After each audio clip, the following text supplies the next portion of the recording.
You've died, Theo Ragnar, your special trait has been activated. Returning to the regression point, a cold mechanical voice suddenly rang out, leaving the dazed teenage boy staring blankly at the scene in front of him, completely clueless about what the hell was going on. Just a few seconds ago, this teenage boy had been forced to watch his entire clan get wiped out right in front of his eyes, along with the mother he respected more than anyone else turning into a cold, lifeless corpse. And right after that, he himself had followed the others into death. But when he opened his eyes again, he suddenly found himself face to face with the enemy who had murdered his mother. And the very first mission he was given was to smash his fist straight into the face of this damn old bastard, though all of this had to be talked about from a time before. Inside a magnificent and grand castle, unlike its usual appearance, today it was engulfed in blood and flames, with screams and cries of agony echoing everywhere. All of this was caused by a group of masked intruders who stormed into the castle and slaughtered everyone inside. In some corner of the garden, a long-haired teenage boy was struggling desperately to fend off attacks from an assassin dressed in black. This was the Ragnar clan, a ducal family that had guarded the empire at the northernmost edge of the continent. The reason the Ragnar clan had stood firm like an unbreakable wall in the north for over 1,000 years was thanks to a special physique, said to be inherited from dragon blood. Everyone bearing the Ragnar bloodline was born with extraordinary magical power,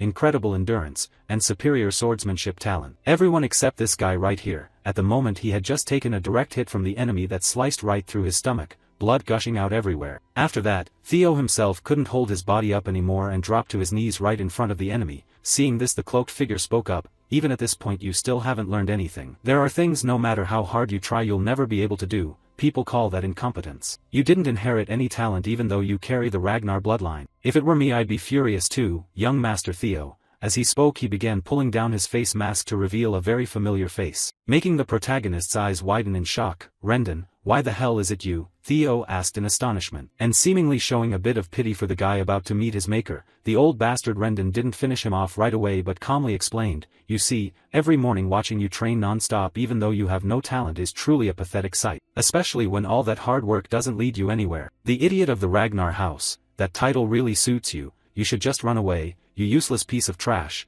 The idiot of the Ragnar house, that title really suits you, you should just run away, you useless piece of trash." And of course, hearing those words Theo clenched his teeth hard. He stabbed his sword into the ground to support himself as he stood up and questioned, "Rendon, you approached me pretending to be my sword instructor and taught me all those useless sword techniques, just to drive me out of the Rose Palace, you bastard." The words had barely left his mouth when Rendon suddenly swung his sword and sliced clean through Theo's left arm, sending it flying up into the air, and the pain of having his arm severed made him scream in agony like his whole house was burning down. Seeing that, Rendon swung his sword once more to flick the blood off the blade, then sighed and said, "Are you blaming me? All of this is happening because of you, why can't you understand?"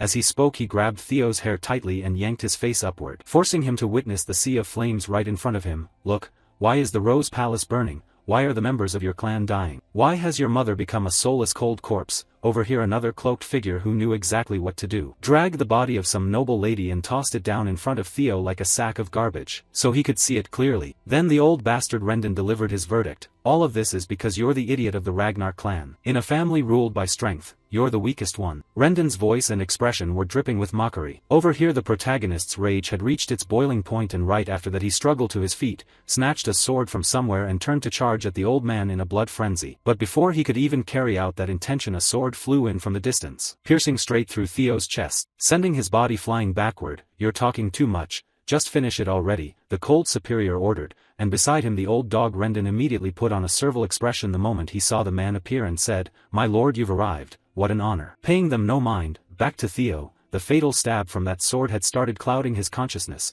After recalling a few memories he finally realized this place is finally over. Everything's over, huh? I couldn't protect anyone, I couldn't do anything, everything's been reduced to ashes. Is this really the end? Talent, if only I had talent too, would things have turned out differently? He thought regretfully in his heart before his consciousness completely sank into darkness. But right after that a mechanical voice suddenly rang inside his head, "Death confirmed, Theo Ragnar, trait activated, returning to the regression point." The voice had just finished. Our protagonist suddenly found himself holding a sword and standing right in front of that bastard Rendon again, though the scene was a bit different. "You look quite tired, young master. All right then, today's lesson ends here," the old man said calmly. Meanwhile Theo's face was still completely blank, totally lost about what was happening. Seeing that Rendon's tone carried a hint of complaint, "Where's your mind wandering off to?" As for Theo, staring at the sword and the surroundings he still couldn't piece together what just happened. "What the hell, didn't I just die? I must be reliving my life or something. I can't believe the face I'm seeing in this flashback is that hateful bastard Rendon's. Even death is cruel right up to the very last moment, huh? He let out a sigh like he was lamenting his own fate, before suddenly a blue screen appeared right in front of him that read, "First guidance mission, punch Rendon in the face." This screen popping up out of nowhere made our protagonist even more confused. What is this? Guidance mission to punch Rendon in the face. What the hell is going on? Do people normally get flashbacks like this when they die? I don't think he can see this, the kid thought to himself while glancing at the screen, then turned to observe Rendon's expression, and this weird behavior of his made the old man across from him feel puzzled. "What's wrong with you?" he asked curiously. Without answering, Theo straight up tossed the wooden training sword to the side. "I don't even know what's happening anymore. Maybe this is some gift from the gods giving me a chance to vent my anger before I go. Even if it's a dream, I'm still gonna beat the crap out of him." With that thought, he didn't hesitate anymore and swung his fist, smashing it straight into the face of the person he hated most. But that punch of his was so weak it didn't even make the old man's body flinch. Rendon just stared at Theo with a baffled look, wondering what kind of madness this young master was throwing now. Smashing it straight into the face of the person he hated most. But that punch of his was so weak it didn't even make the old man's body flinch. Rendon just stared at Theo with a baffled look, wondering what kind of madness this young master was throwing now. Before he could even finish the thought, old man Rendon swung his sword and sent him flying like a duck, getting smacked away. "I thought the lesson was already over," the old man frowned and asked. And the pain from that hit helped Theo feel it more clearly. "What the hell is this? I can actually feel pain in a dream," he asked himself. As for Rendon, just looking at Theo's dumbfounded face made him sigh. "I understand your disappointment with the awakening ceremony coming up soon and you still haven't improved despite trying so hard. But I can't forgive a student who dares to rebel against his own teacher, and since you're from the Ragnar clan you should use a sword, not your fists. I'll see you at the next lesson." With that he turned and walked off, leaving Theo behind with a head full of questions. "Wait, what the hell is this awakening ceremony?" Theo muttered to himself. Meanwhile, the trainee kids around them, seeing his pathetic state, didn't even bother hiding their snickers. That idiot. Why does he keep disappointing his teacher like that? Is this guy really from the Ragnar clan? He's way too pathetic even compared to some illegitimate child. That's all he can manage even after putting in so much effort. What a disappointment. Mocking voices started ringing out one after another. However, our protagonist didn't pay any attention to those words, because right now he still couldn't tell whether this was a dream or reality. "I don't believe it. The pain I'm feeling right now is so clear. This real sensation. This isn't a flashback, it's real. The awakening ceremony is 2 years from now. That means I've gone back to the past. How is something like this even possible?" Theo thought in shock. But before he could find an answer for himself, the notification screen popped up again, grabbing his attention. "Congratulations, you have completed the first guidance mission. Reward activated, Ragnar's talent. Would you like to accept the reward now, yes or no?" Over here, even though he still had no clue what was going on, looking at the notification it seemed to be something good, so Theo instinctively reached out and pressed accept. "You have received the reward. All of your stats will increase rapidly, beginning the next mission." At that moment a burst of light suddenly erupted from Theo's chest, leaving him completely stunned.